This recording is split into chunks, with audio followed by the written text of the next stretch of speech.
Well, ladies and gentlemen, we are officially 3 months away from the end of 2025. You know what that means. It's Halloween month. Halloween was honestly my least favorite holiday as a child. I didn't like the dark atmosphere that the holiday gave off. Now as an adult though, I absolutely love Halloween because it legitimately brings me back to being a child again, and the dark atmosphere has grown on me throughout the years. But we're not here to talk about my nostalgia for Halloween. I could make an entire video about that subject alone. What I'm here to talk about is video games. And if there was one video game that comes to mind when I think Halloween, it's a nice little series called Five Nights at Freddy's. I am very mixed on Five Nights at Freddy's. I've been following the game since it came out. I used to make fan games, though I never released any of them, and I actually got to know some of the developers in the FNAF fan game scene. But to say I've been a consistent fan throughout the years would be a complete and total lie. I'm sorry, but after FNAF 4, I got really fatigued with Five Nights at Freddy's. This was a game series that got a new entry every couple of months, and despite the fact that I was hyped for every game that came out, it eventually got to the point where I was like, alright, I had enough. Nowadays, if I'm ever consuming anything FNAF related, it's usually watching FNAF YouTubers. I never play the games anymore. It's very rare when I boot up these games to play casually, and trust me, I do have my reasons for this. Aside from the fact that the games have kinda gotten old by repeating the same formula over and over again, I feel like the franchise has drifted off into being more kid-friendly, which I understand from a marketing aspect. Five Nights at Freddy's, regardless of its incredibly dark backstory, is a series that is primarily enjoyed by children. But from a personal aspect, I don't really like that. When this series first got popular, I always saw it as the horror series that you'd want to keep away from the kids, which I know sounds a bit hypocritical on account of the fact that I was a young teenager when I first got into this series, but I always liked how dark and edgy these games came across. But as more and more of the games came out, they got less and less dark. And then came Security Breach, which, I'm sorry, but I did not like this game at all. I thought the ideas were ambitious, but the execution was marred by horribly glitchy gameplay that ruined the overall immersion. And the game itself is just blatantly not scary. Look at these animatronics and compare them to the FNAF 1 animatronics. The point I'm trying to make here is that I'm not really much of a Five Nights at Freddy's fan anymore. Despite growing up with the series in my early teen years, it hasn't really stuck with me in the same way Crash or Sonic has. And even though I'm not the biggest fan of the games post FNAF 4, I do have a nostalgic fondness for the first 3 games. So in celebration of this year's Halloween, we're going to be taking a look at the original FNAF trilogy, starting with the very first game, simply titled Five Nights at Freddy's.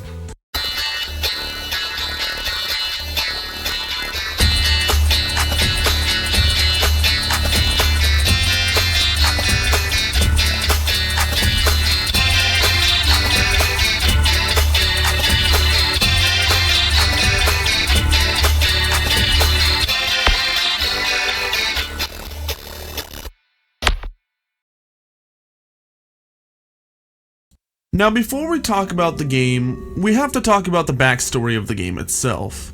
So good old indie developer Scott Cawthon, after receiving negative reviews on his Chip and Sons Lumber Company game for having characters that looked like scary animatronics, decided to make an indie horror game based off the overall concept of animatronics being haunted.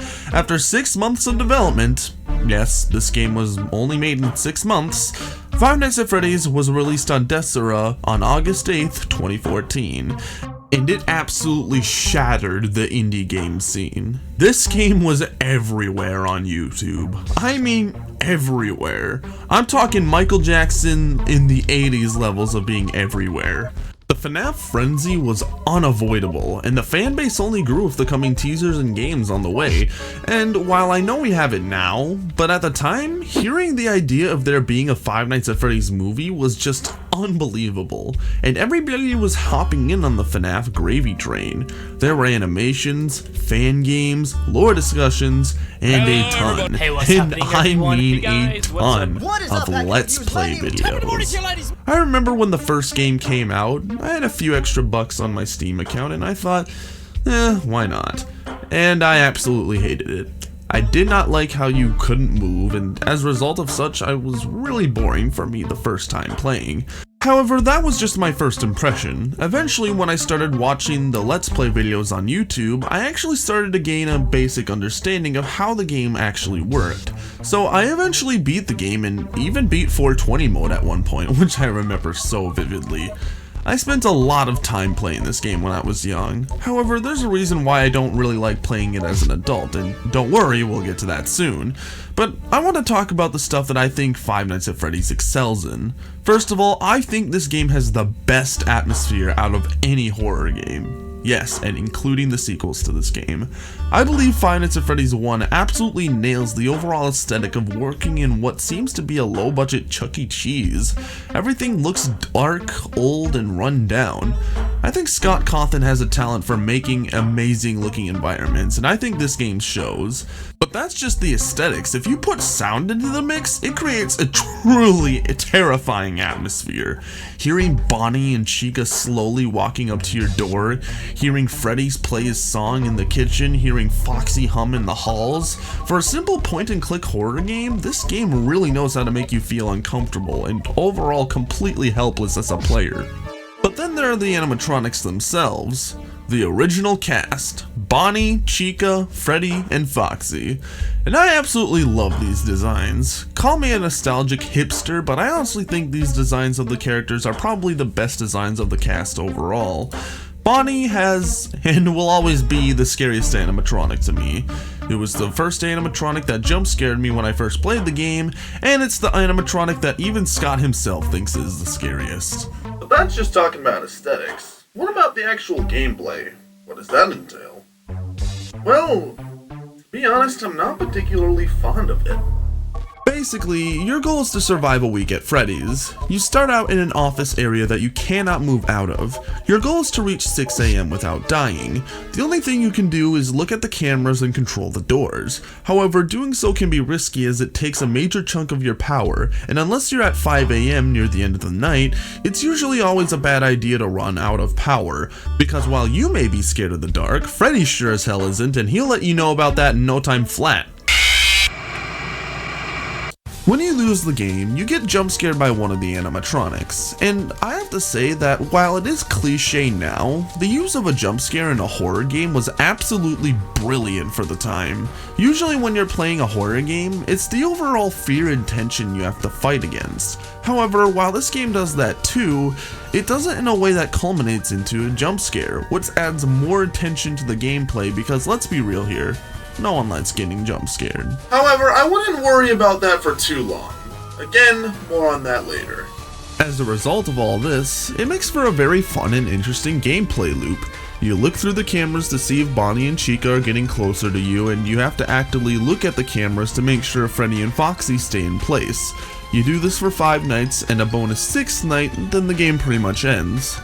Now this is a very fun and simple gameplay loop, and if you know me, I absolutely love when games are fun and simple. However, this is where the title of this video comes into play, because while I do think the game is fun and simple, it's a bit too simple. While I think FNAF 1 is incredibly iconic, I don't think the game has particularly aged well in the gameplay department. After a while, the scare factor wears off and you begin to see the RNG of some components. You begin to develop strategies that totally cheese the game and thus loses the scare factor. You don't need to constantly look for Bonnie and Chica because you can just look outside the office doors and see them there. As long as you keep staring at Freddy on the camera, he will rarely, if ever, move.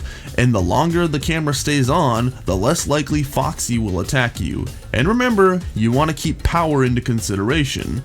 Once you realize this, the game becomes a total cakewalk, and the scare factor is completely gone.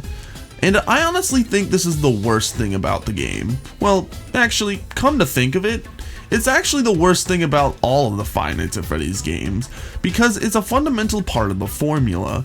And as a result of such, it makes some of these early FNAF games a one and done kind of deal. It kind of reminds me of Crash Twinsanity in a way. Your first time playing the game is a unique and one-of-a-kind experience. However, every subsequent playthrough afterwards, the game slowly gets predictable, for lack of a better word. And as a result of this, on top of the fact that this is the first game in the series and thus is much more simple in terms of gameplay, I think FNAF 1 is kinda lame. I mean, what do you have going for this game outside of the gameplay? Well, actually, there's an answer for that. And some of you will either jump in excitement or groan in frustration. And that is the game's hidden lore. The story of Five Nights at Freddy's 1 in particular revolves around you playing as a night guard named Mike Schmidt working in Freddy Fazbear's Pizza. However, this pizzeria doesn't exactly have the cleanest reputation, with a plethora of child murders haunting the restaurant's history. The Fazbear Company would have to shut down and reopen new restaurants in order to start anew. However, this leads to several questions. Is the killer still out there? Who is he? Who were the murder victims? What is this mysterious bite of 87? Why are the animatronics so deadly? Now, a lot of these questions do have answers, but there's also a decent set of them that don't. To this day, I don't think anyone has figured out who caused the bite of 87, especially with FNAF 4 making things more confusing, which, don't you worry, I will have a lot to say when we get to FNAF 4. I'm not going to theorize anything about the lore. Game Theory has literally made hundreds of videos talking about that very subject, and quite honestly, I'd rather die. But I will explain what is happening from a baseline perspective. And all that is explained in this first game is that these animatronics are haunted by the souls of children. Children who were murdered by a mysterious man, and that's pretty much all there is to say about the lore as of right now. I'll have a lot more to say when we get to the other games, and trust me, I do have a lot more to say. Aside from that though, that's Five Nights at Freddy's 1 in a nutshell. It's a very simple game with a very simple premise, aided by very simple gameplay. Even though I don't think this game has aged particularly well in the gameplay department, especially with future entries building upon the established formula, I still have a huge nostalgic fondness for this game, and the Scott Cawthon era of FNAF in general, really. I absolutely loved this game when it came out, and I was already clamoring for a sequel right off the bat. However, much to my surprise, I wouldn't have to wait for long, because 3 months later, yes, only 3 months, Scott Cawthon would release the official sequel.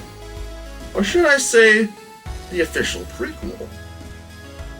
Next time, ladies and gentlemen, we'll be taking a look at Five Nights at Freddy's 2. This has been The Lowerton Show. Thank you for watching.